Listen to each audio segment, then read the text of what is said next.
Hello, എല്ലാവർക്കും പുതിയൊരു വീഡിയോയിലേക്ക് സ്വാഗതം. അപ്പോൾ നിങ്ങളെല്ലാവരും സ്റ്റിച്ച് ചെയ്യാൻ അറിയാവുന്ന ആൾക്കാരായിരിക്കും അല്ലേ? അപ്പം നിങ്ങളുടെ സ്റ്റിച്ചിങ് വളരെ പെർഫെക്റ്റ് ആയിട്ടും അതുപോലെ തന്നെ റെഡിമെയ്ഡ് ഫിനിഷിങ്ങിൽ കിട്ടാനായിട്ട് ഒരു 5 ടിപ്സ് ഞാൻ പറഞ്ഞു തരാം.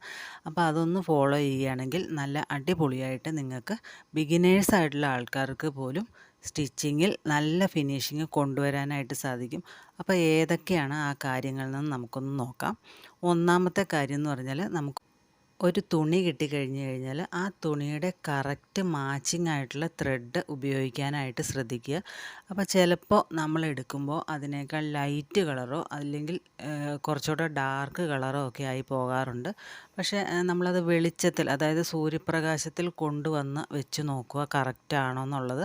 അതിനുശേഷം മാത്രം നൂല് തിരഞ്ഞെടുക്കുക. അപ്പോൾ ആ നൂലും കൊണ്ട് നമ്മൾ സ്റ്റിച്ച് ചെയ്ത് കഴിയുമ്പോൾ അതിൽ നൂലുണ്ടെന്ന് പോലും അറിയരുത്. അത്രയ്ക്ക് മാച്ചിങ് ആയിട്ടുള്ള കളർ എടുക്കാനായിട്ട് ശ്രദ്ധിക്കുക. എങ്കിൽ മാത്രമേ നമുക്ക് നല്ല ഫിനിഷിങ്ങിൽ കിട്ടുള്ളൂ. അല്ലെങ്കിൽ ആ ഒരു നൂല് സ്റ്റിച്ച് ചെയ്തേക്കുന്നത് എടുത്ത് അറിയാനായിട്ട് സാധിക്കും. അപ്പോൾ ഒന്നാമത്തെ കാര്യം മാച്ചിങ് ത്രെഡ് ഉപയോഗിക്കുക എന്നുള്ളതാണ്. രണ്ടാമത്തെ കാര്യം എന്ന് പറഞ്ഞാൽ നമ്മളൊരു ക്ലോത്ത് സ്റ്റിച്ച് ചെയ്യാൻ എടുക്കുമ്പോൾ അതിലൊരുപാട് ചുളിവുകളും മറ്റും കാണും. ആ ചുളിവുകളെല്ലാം ഒന്ന് അയൺ ചെയ്ത് നിവർത്തിയെടുത്തതിന് ശേഷം മാത്രം നിങ്ങൾ സ്റ്റിച്ച് ചെയ്യാൻ എടുക്കുക. അതിപ്പോൾ ലൈനിങ് തുണി ആയാലും അതുപോലെ തന്നെ കുർത്തിയുടെ തുണിയായാലും എന്തായാലും നിങ്ങൾ എന്താണോ സ്റ്റിച്ച് ചെയ്യാൻ എടുക്കുന്നത് അത് നല്ല രീതിയിൽ അയൺ ചെയ്തിട്ട് എടുക്കുക. എങ്കിലാണ് നമുക്ക് അതിൻ്റെ ആ ഒരു പെർഫെക്ഷനിൽ സ്റ്റിച്ച് ചെയ്ത് കഴിയുമ്പോൾ കിട്ടത്തുള്ളൂ.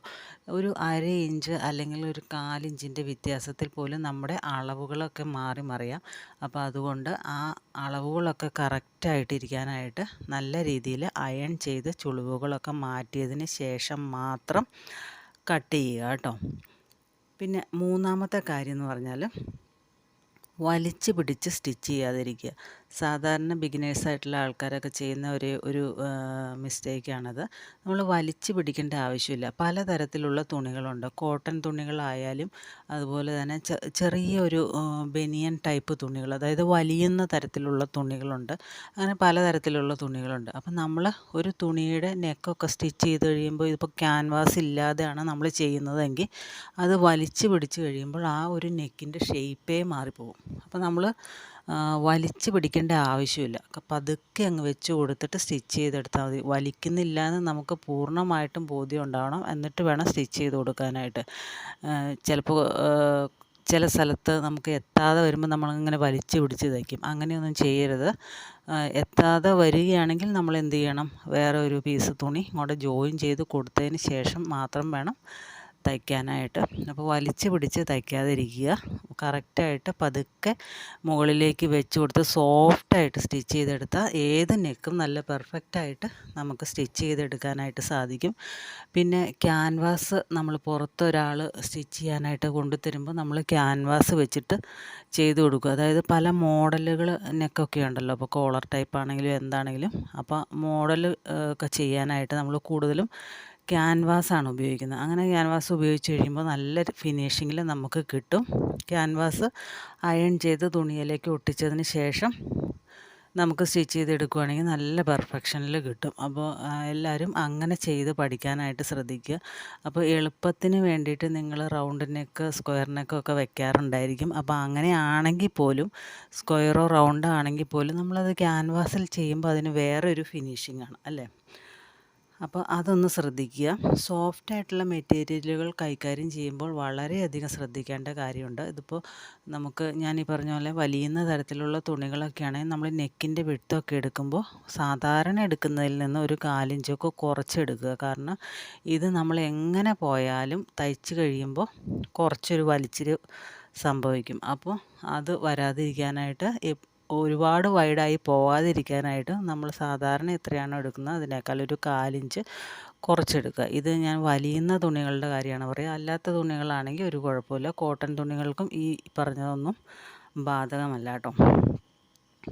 പിന്നെ നാലാമത്തെ കാര്യം എന്ന് പറഞ്ഞാൽ നമ്മൾ ഒരുപാട് സീം അലവൻസ് ഇടാതിരിക്കുക. സാധാരണ ആൾക്കാർ വണ്ണം കൂടുമ്പോൾ ഇടാമെന്നും പറഞ്ഞുകൊണ്ട് ഒരുപാട് സീം അലവൻസ് ഇടിയിക്കുന്നതായിട്ട് ഇവിടെയും ഇടാറുണ്ട്. എന്നോടും പറയാറുണ്ട് 2 ഇഞ്ച് സീം അലവൻസ് വേണം, എന്നാലാണ് എന്നാലാണ് നമുക്ക് വണ്ണം വയ്ക്കുമ്പോൾ അഴിച്ചിടാൻ പറ്റുള്ളൂ എന്നുള്ള രീതിയിലാണ് അവർ പറയുന്നത്. എന്നാൽ നമുക്ക് ചെസ്റ്റിൻ്റെ അവിടെ വണ്ണം വയ്ക്കുമ്പോൾ ഹിപ്പിൻ്റെ അവിടെ സ്വാഭാവികമായിട്ട് വണ്ണം വയ്ക്കും. ഹിപ്പിൻ്റെ അവിടെ നമുക്കൊന്നും ചെയ്യാനായിട്ട് സാധിക്കില്ല. സ്ലിറ്റ് അഴിച്ചിട്ട് പണിയാന്ന് പറഞ്ഞാൽ നടക്കുന്ന കാര്യമല്ല. അപ്പോൾ അതുകൊണ്ട് ഒരുപാട് വണ്ണം വെച്ചാൽ നമുക്ക് ആ ഒരു ഡ്രസ്സ് ഉപേക്ഷിക്കാനേ പറ്റുള്ളൂ. ഒരു 1.5 ഇഞ്ച് മാക്സിമം 2 സൈഡിലും 1.5 ഇഞ്ചിൽ കൂടുതൽ ഒരിക്കലും സ്റ്റിച്ചിങ് അലവൻസ് ഇടേണ്ട കാര്യമില്ല. 1 ഇഞ്ച് ഇട്ടാലും മതി. ഇനിയിപ്പോൾ അവരുടെ ഒരു സംതൃപ്തിക്ക് വേണ്ടിയിട്ട് ഒരു 1.5 ഇഞ്ചിൽ കൂടുതൽ ഇടേണ്ട ഒരാവശ്യമില്ല. അത്രയും മാത്രം ഇട്ടേച്ചാൽ മതി.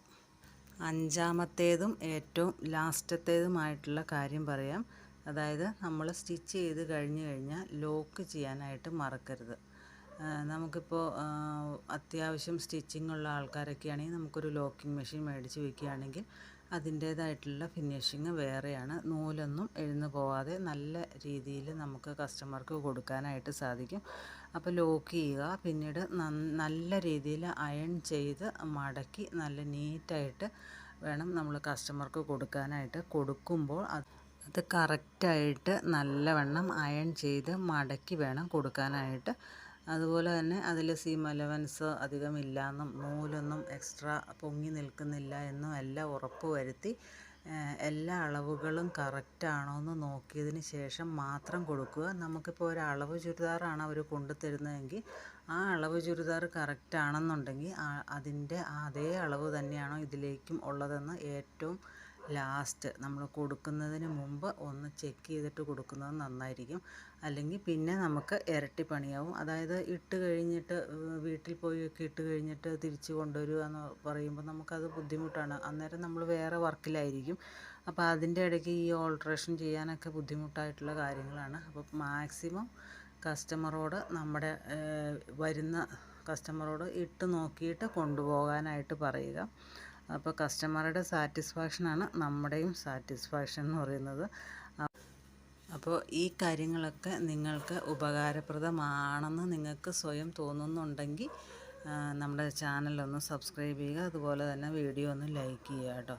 അപ്പോൾ എല്ലാവർക്കും സാധിക്കും. എല്ലാവർക്കും ചെയ്യാനാകട്ടെ എന്ന് പ്രാർത്ഥിക്കുന്നു. പിന്നെ കൂടുതലും നമ്മുടെ ചാനൽ സബ്സ്ക്രൈബ് ചെയ്യാതെ കാണുന്നവരാണ് കൂടുതലും ഉള്ളത്. അപ്പോൾ അങ്ങനെയുള്ളവരാരെങ്കിലും ഉണ്ടെങ്കിൽ ഒന്ന് സബ്സ്ക്രൈബ് ചെയ്ത് സപ്പോർട്ട് ചെയ്യുക കേട്ടോ. നിങ്ങളുടെ സബ്സ്ക്രിപ്ഷനും അതുപോലെ നിങ്ങളുടെ ലൈക്കും കമൻറ്റും ഒക്കെ എപ്പോഴും നമുക്ക് പുതിയ പുതിയ വീഡിയോസ് ചെയ്യാനായിട്ടുള്ള പ്രചോദനം തന്നെയാണ്. അപ്പോൾ ഇതുപോലുള്ള വീഡിയോസ് ഇഷ്ടമുള്ള നിങ്ങളുടെ ഫ്രണ്ട്സ് ആരെങ്കിലും ഉണ്ടെങ്കിൽ അവർക്കൊന്ന് വീഡിയോ ഷെയർ ചെയ്ത് കൊടുക്കുക. അതുപോലെ നമ്മുടെ ചാനൽ ഒന്ന് സപ്പോർട്ട് ചെയ്യുക കേട്ടോ. Thank you. പുതിയ വീഡിയോയുമായിട്ട് നമുക്ക് അടുത്ത ദിവസം തന്നെ കാണാം. അപ്പോൾ കുറച്ച് തിരക്കായത് കൊണ്ടാണ് നമ്മൾ സ്റ്റിച്ചിങ് വീഡിയോസൊന്നും കുറച്ച് ദിവസമായി ഇട്ടിട്ട്, അതുകൊണ്ടാണ് ഇടാത്തത്. അപ്പോൾ തീർച്ചയായിട്ടും ഇടുന്നതായിരിക്കും കേട്ടോ. അപ്പോൾ പുതിയ പുതിയ വീഡിയോസുമായിട്ട് നമുക്ക് അടുത്ത ദിവസം തന്നെ കാണാം. Thanks for watching.